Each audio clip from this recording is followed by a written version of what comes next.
Hello everyone, welcome to our channel fear not. என்னாகமம் 23:19 இந்த வசனத்தை நம்ம பார்க்குறோம். பொய் சொல்ல தேவன் ஒரு மனிதன் அல்ல, அவர் மனம் மாற ஒரு மனுபுத்திரனும் அல்ல அப்படின்னு சொல்லி நம்மளுடைய ஆண்டவராகிய இயேசு கிறிஸ்துவனுடைய அன்பும் அவருடைய குணாதிசயம் அவருடைய வாக்குத்தத்தங்கள் எல்லாமே மாறாதவிகள். அவர் ஒரு மாறாத உடன்படிக்கையை நம்மோடு கூட பண்ணியிருக்கிறார். அவர் மாறாதவராக இருக்கிறதுனால நாம் எல்லாருமே நிலை நிற்கிறோம் அப்படின்னு வசனமும் நமக்கு சொல்லுது. ஆனால் மனுஷங்க அப்படி இருக்கிறது இல்லைல்ல, சூழ்நிலைகளுக்கு ஏற்ற மாதிரி அவங்க நான் அதை நினச்சி சொல்லலை, நான் அந்த அஷூரன்ஸ் இதுக்காக கொடுக்கலாம் அப்படிங்கிற மாதிரி டக்குன்னு மனம் மாறுறதை நம்ம பார்க்குறோம்ல. அதுக்கு சில எக்ஸாம்பிள்ஸை நம்ம பைபிள்லேருந்தே பார்த்துருவோமா. முதலாவது யோபுனுடைய வாழ்க்கையில் பார்த்துருவோம். யோபு கர்த்தருடைய பார்வையில் உத்தமனும் சன்மார்கனும் நீதிமானாக இருந்தா அப்படின்னு சொல்லி நம்ம பார்க்குறோம். அவர் ஒரு எதிர்பாராத ஒரு சூழ்நிலைகளில் எல்லாவற்றையும் இழந்து ஒரு கஷ்டமான சூழ்நிலையில் உட்காந்துருக்கும் பொழுது அவருடைய ஃப்ரெண்ட்ஸ் ரொம்ப தூர இடத்துலேருந்து அவரை பார்க்க வராங்க. ஆனால் வந்து அவங்க முதல்ல அவருக்காக பரிதாபப்படுகிற மாதிரி உட்காந்துருக்காங்க. ஆனால் ஒரு கொஞ்ச நாளைக்கு அப்புறம் அவங்க எல்லாருமே அவரை பரியாசம் பண்ண ஆரம்பிச்சுறாங்க.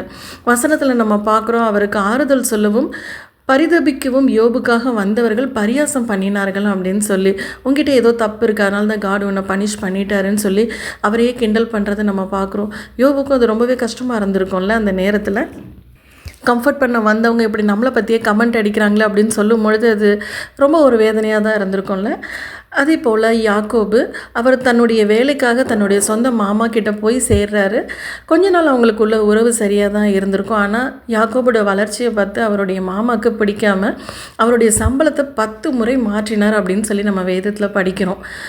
மனுஷங்க அப்படி தான், ஒருத்தங்க நல்லா வளர்கிறாங்கன்னும் போது அந்த மனசு மாறிடுது அவங்களுக்கு. ஏன் நம்ம இவங்களுக்கு இவ்வளோ கொடுக்கணுமா, சம்பளம் இவ்வளோ கொடுக்கணுமா, இவ்வளோ சலுகை தேவையா அப்படிங்கிற மாதிரி அந்த மனம் மாறுறதை நம்ம பார்க்குறோம்ல. ஃபைனலாக பேதுரு மத்தேயு 26வது அதிகாரத்தில் நம்ம பார்க்குறோம். இயேசு கிறிஸ்துவனிடத்தில் பேதுரு சொல்லுவார், ஆண்டவரே நாங்கள் யார் மாறினாலும் சரி நான் உங்களுக்காக கடைசி வரைக்கும் நிற்பேன், உங்களுக்காக நான் என் உயிரையும் கொடுப்பேன் அப்படின்னு சொல்லுவார். ஆனால் அதே அதிகாரத்தில் அவர் தன்னை சுற்றி இருந்த மக்களோட அச்சுறுத்தலுக்கு பயந்து இயேசு கிறிஸ்து யாருன்னு எனக்கு தெரியாது அப்படின்னு சொல்லி மறுதளிக்கிறதையும் நம்ம பார்க்குறோம்ல. அதனால தான் இயேசு கிறிஸ்து உயிர் தெழுந்த பின்பு பேதுருக்கிட்ட கேட்பார், நீ என்னை நேசிக்கிறாயா, என்கிட்ட உண்மையில் அன்பாக இருக்கியான்னு 3 தடவை கேட்பார். நான் மாறாத அன்போடு கூட தான் உங்ககிட்ட இருக்கிறேன், நீ என்னக்கிட்ட அப்படி இருக்கிறியா அப்படிங்கிறது தான் ஆண்டவர் நம்மகிட்டையும் எதிர்பார்க்குறாரு. இன்றைக்கி நாம் நம்மளை நிதானித்து பார்க்கலாம், கர்த்தரிடத்தில் ஒப்பு கொடுப்போம். ஆண்டவர் எத்தனை தடவை நாங்கள் மனம் மாறுகிறவர்களாக இருந்திருக்கிறோம், வாக்கு மாறினவங்களாக இருந்திருக்கோம், செய்ய மனதில்லாதவர்களாக இருந்திருக்கிறோம். ஆனால் நீரோ நேற்றும் இன்றும் என்றும் மாறாதவர் அப்படின்னு நாங்கள் வேதத்தில் வாசிக்கிறோம். கர்த்தாவே, உம்முடைய மாறாத கிருபை எங்களையும் சூழ்ந்து கொள்ளட்டும். நாங்கள் மனம் மாறுகிற மனிதர்களாக இருந்து விடக்கூடாது.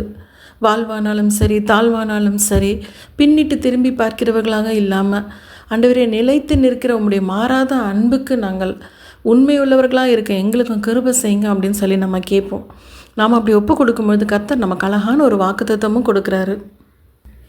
இயேசு கிறிஸ்துவின் இடத்துல அடைக்கலமாய் ஓடி வந்த நமக்கு 2 மாறாத விசேஷங்களினால் நிறைந்த ஆறுதல் உண்டாகும்படி செய்வார் அப்படின்னு சொல்லி கர்த்தருடைய வாக்குக்கு கீழ்ப்படிவோம். அவருடைய வாக்குத்தத்தத்திற்கு நன்றி சொல்லுவோம்.